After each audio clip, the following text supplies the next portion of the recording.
Hallelujah. स्वागत है आप सबका मेरी भविष्यवाणियों की पुस्तक में। तो आइए हम आज के पवित्र वचन को पढ़ेंगे जो कि परमेश्वर के दास प्रेरित अंकुर यूसुफ नरूला जी के द्वारा लिखा गया है। सीखने में, वचन में और पवित्रता में आदर्श बने। जैसा कि पहला तीमुथियुस अध्याय 4 उसकी 12 आयत में लिखा है, कोई तेरी जवानी को तुच्छ न समझने पाए, पर वचन और चाल चलन और प्रेम और विश्वास और पवित्रता में विश्वासियों के लिए आदर्श बन जा। मेरे प्रियो, बाइबल में लिखा है कि पौलुस ने तीमुथियुस से कहा कि तुमने विश्वासियों के लिए एक आदर्श बनना है, एक नमूना बनना है।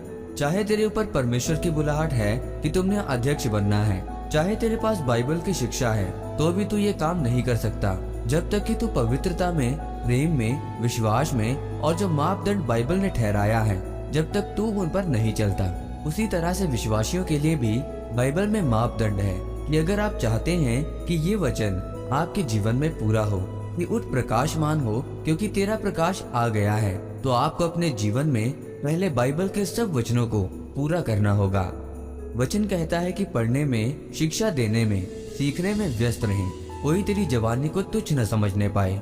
जवान लड़कियों को बहन समझकर, बड़ों को माँ और बाप समझकर उनको समझा।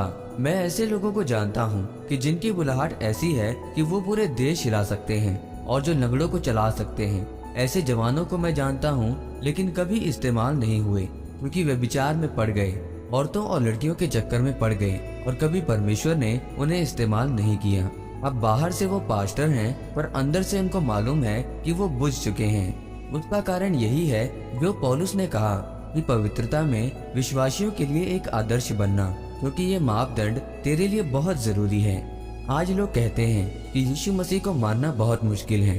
रिश्तेदार और समाज नाराज हो जाते हैं। क्या करें, सबके साथ चलना पड़ता है।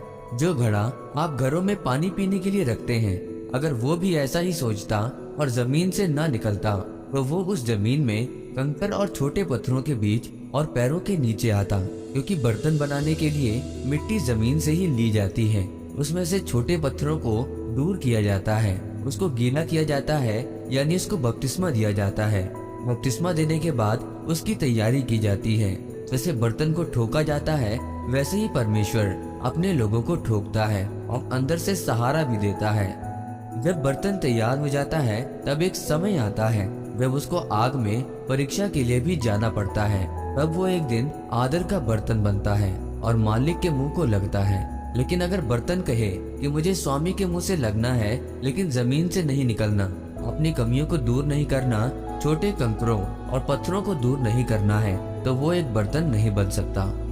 आपका नशों की संगति में रहना, व्हाट्सएप और फेसबुक चलाना और आपका लड़कियों को देखना, इस तरह परमेश्वर आपको आदर का बर्तन नहीं बना सकता। अगर आपको मालिक के मुंह लगने वाला आदर का बर्तन बनना है, तो आपको अपने आप को दुनिया के कामों से अलग करना होगा।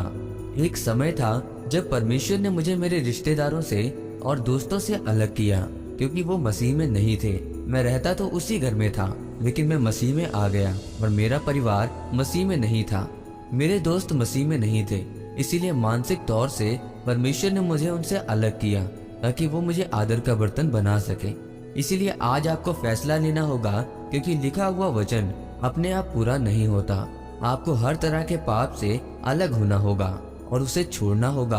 आपको आत्मिक तैयारी करनी होगी और परमेश्वर आपको इतनी आशीष देगा कि ये दुनिया छोटी पड़ जाएगी।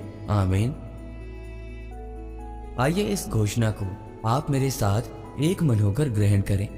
सर्वशक्तिमान परमेश्वर प्रभु यीशु मसीह के सामर्थी नाम से मैं ये घोषणा करता हूँ कि जितने भी अध्यक्ष इन वचनों को पढ़ें या सुने, उन सब के जीवन में पवित्र आत्मा काम करें और वो परमेश्वर के सुसमाचार को आगे लेकर जाएं, प्रभु यीशु मसीह के नाम में। आमीन। परमेश्वर आप सबको आज के वचन के ऊपर मनन करने के द्वारा आशीषित करे। आमीन।